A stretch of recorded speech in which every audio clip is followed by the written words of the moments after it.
everyone, and welcome to a new vlog. If you're new here, my name's Becca. I've got some Disney theatre travel content, so if you like that sort of thing, please do subscribe. You'll be really helping me out. So yeah, I'm actually in London already. It's very busy. It is Pride weekend and bank holiday, so it's pretty crazy. But today we are off to Cinderella and we are on the front row. Can you believe it? Oh my god, I'm so excited. These tickets have been delayed so much and I just can't wait. So let me just quickly show you this while I've seen it. So we have tickets to see this next month. All the different musicals have a little thing and it's so cute. I'm so glad the theatre is back. We're just on our way to the theatre cafe. I can literally see it right now. We're gonna go there for a little coffee, a little drink maybe, and then we're gonna go for something to eat, and then we're off to Cinderella. We're literally doing a 24-hour trip to London because I've had so many shows I've had to reschedule. You're not on it yet, mate. I'm here with my besties, Abby. My mum's here as well. And then we are meeting my lovely auntie later on. But yeah, I'm so excited. I've not been to the theatre cafe and it looks so pretty. So yeah, let me quickly show you. Woohoo, so we're gonna get some cute pickies and then we're gonna go in, yay!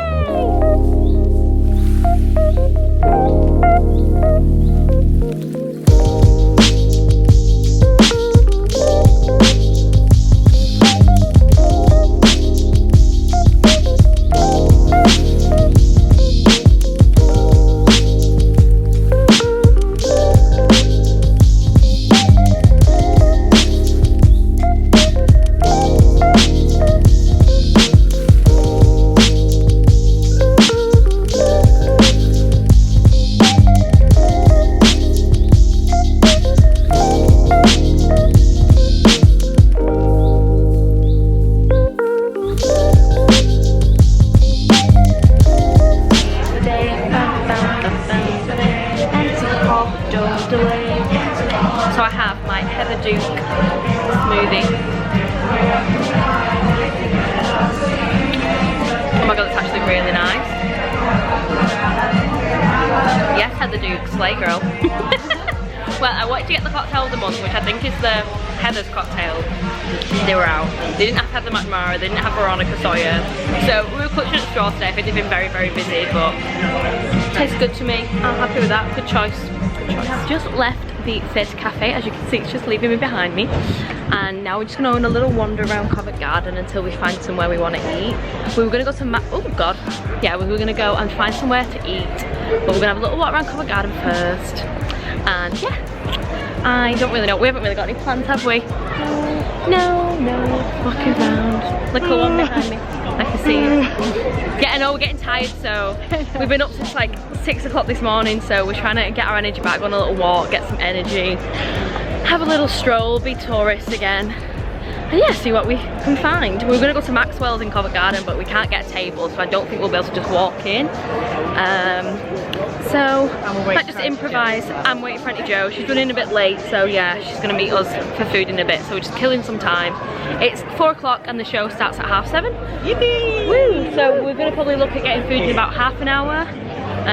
So yeah, gonna be some tourists. It's very, very busy, like I said. It's bank holiday weekend and Pride, so it's very busy in London today. So we're gonna try and avoid crowds as much as possible. So yeah, let's go and have a little wander around.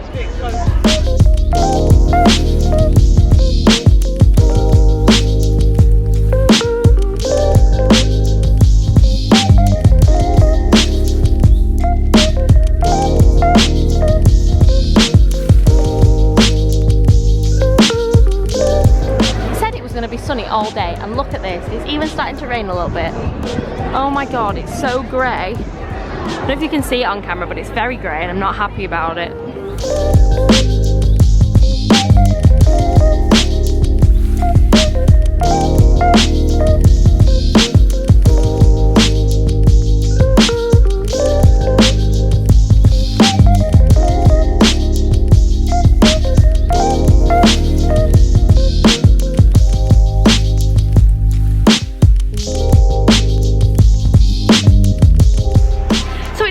Hello, we've just been to All Bar One.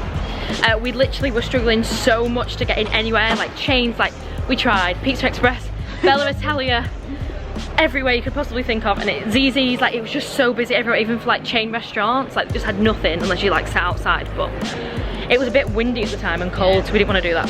Anyway, we had a lovely meal. We had drinks and we had food and it was nice, you'll have seen. And now me and Abby have gone off on our own. I don't think you've introduced it, this is Abby by the way. But yeah, we are going now. I'm gonna get some donuts from Donut Time because I came here, if you see my last vlog, it was amazing. And then we're gonna go take some pictures outside the Gillian Lynne. Oh my god, they look so cool. Oh, I wish I dressed like that now. We just see some people dressed really cool and I wish I dressed as cool. Can you see that? No. Ah, damn it. But yeah, I'm gonna go get some donuts, then go and take some pictures and then we're gonna get in. It is just 6:30 now, so an hour to go till it starts and I'm so excited. I've waited such a long time to see this show.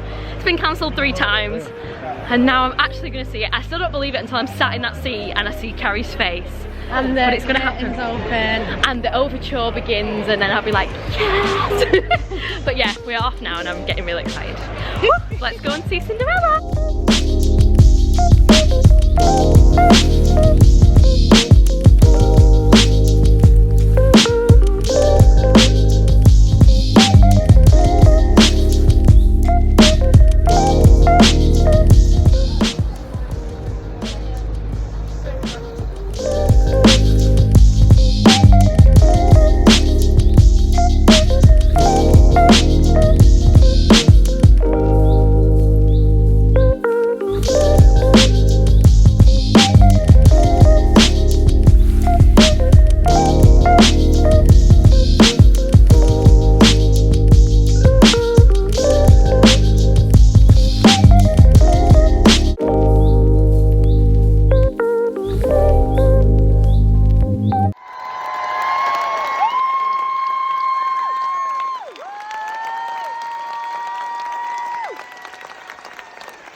Yes, I'm back home now.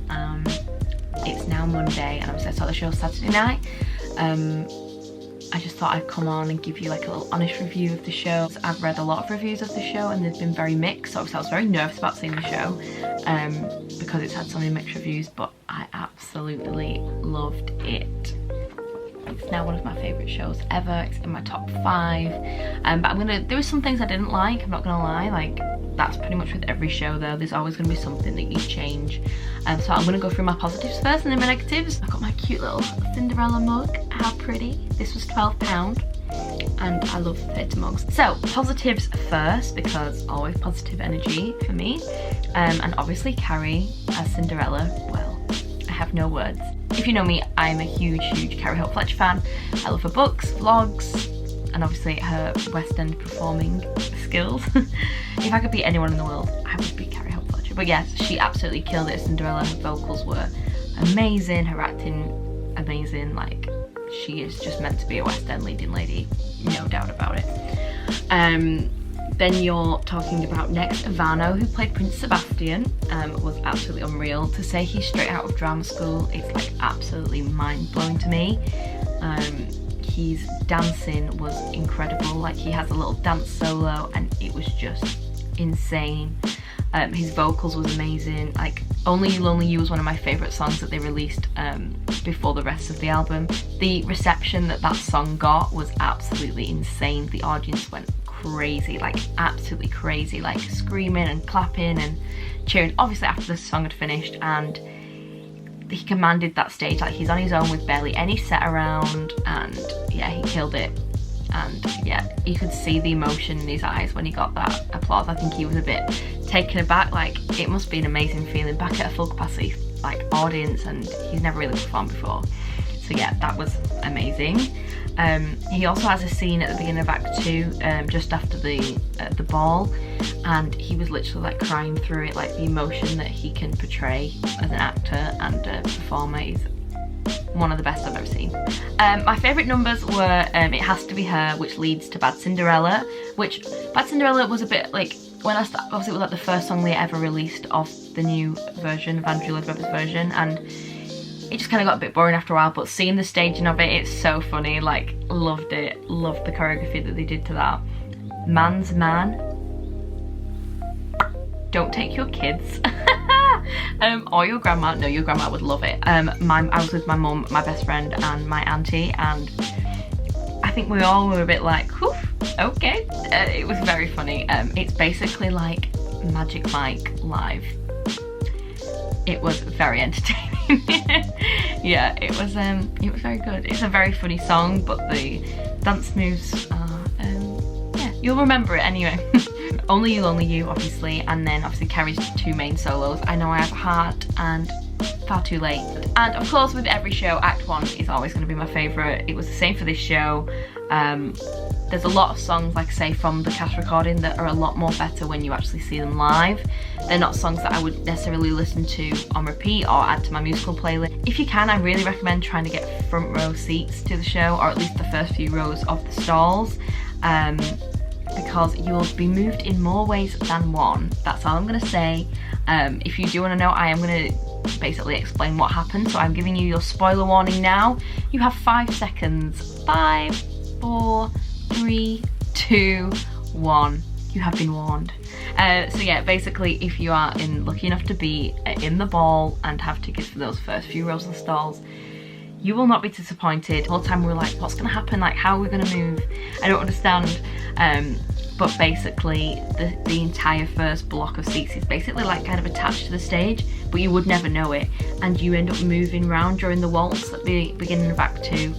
And oh my god, as like a theatre nerd, like, it was the most amazing experience.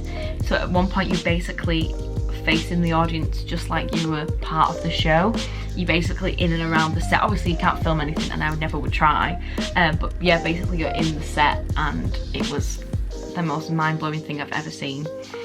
Like, it was like a 360-degree theatre experience, which I've never had in my life, and if you can, I really recommend it. It was just like, oh my god, this is the best thing ever. And you're there for a while. You're there for a good 5-10 minutes of the start of the second act. There are my main positives. Now I'm going to go on to the things I didn't like as much. So one of them was actually the role of the godmother. Obviously Cinderella's had many different tellings of this, and the godmother changes every time. In this show, basically, everyone in Belleville is like the most beautiful people, and they're all perfect, and they all have work done on plastic surgery, and basically the godmother is the reason behind all of that, which is a quite cool modern take on it. I quite liked it. But she literally, I mean, this is nothing against Gloria, I don't want to butcher her last name, Gloria Onitri.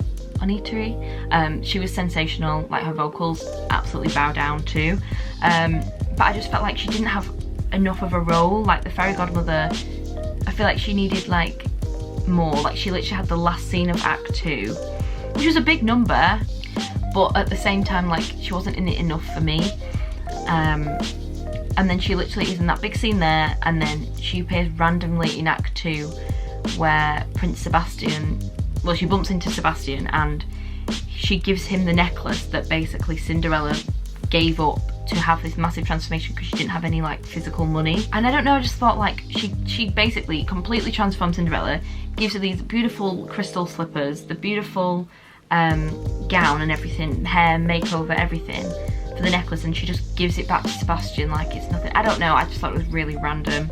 I thought, I like a good cameo role, you know, like King George in Hamilton, where it's like a comedic relief and he only appears for like, what, 7 minutes of the entire show, or whatever silly number it is. And I feel like she needed to be either that kind of role or not at all. And I feel like if they were, because it's quite a modern twist on like a plastic surgery and all that kind of thing, maybe the shop could have been called Godmothers, and it was like a group ensemble, like comedic, climatic number. Or kind of like a Greek chorus, like the Greek tragedy thing. Maybe it was that kind of thing where they appear every now and again, kind of like in Hercules and in Legally Blonde. I don't know if that makes any sense, but that's just my personal thoughts. But yeah, nothing to take away from Gloria. She was absolutely sensational. It was just, I thought she deserved either more time or that the character just wasn't necessary. Another negative is, not really a negative, but they cut my favourite song from the concept cast recording, and that was the one that they got Adam Lambert to sing, and it's the Vanquishing of the Three-Headed Sea Witch, and that song was just amazing. Clearly there's a reason that they got rid of it. It either didn't fit or whatever it was, just like running time or anything like that, but it was so good. If you haven't listened to it, please go and listen to it. I mean, I love Adam Lambert. I'm going to see him in Queen next year and I'm very excited, but yeah, I was just gutted that they cut it because I love it. And then the last negative is just that there are a lot of reprises. A lot of like, and then if like normally with a reprise they change the lyrics a little bit, but there was a lot of just repeated cuts of songs from Act 1, and I just thought, oh, because the songs that they reprise in are like the big ballady songs, and for me they have their own moment and you're like, yes, that was amazing. Then you hear like 3 or 4 reprises of it, it kind of loses that power. But anyway, that's just me. And that's the tea I have on Cinderella, but I definitely recommend going and seeing it. Absolute 5 out of 5, and I really want to go and see it again already, but there are so many shows I need to go and see. But yeah, it's up there with Les Mis and Hamilton for me. The next 3 shows I'm seeing is Everybody's Talking About Jamie at the Lowry in Manchester in a few weeks. Then I'm back in London end of next month for Frozen on the West End. And then I have Beauty and the Beast. Thank you again so much for watching, and I will see you in the next one. Bye!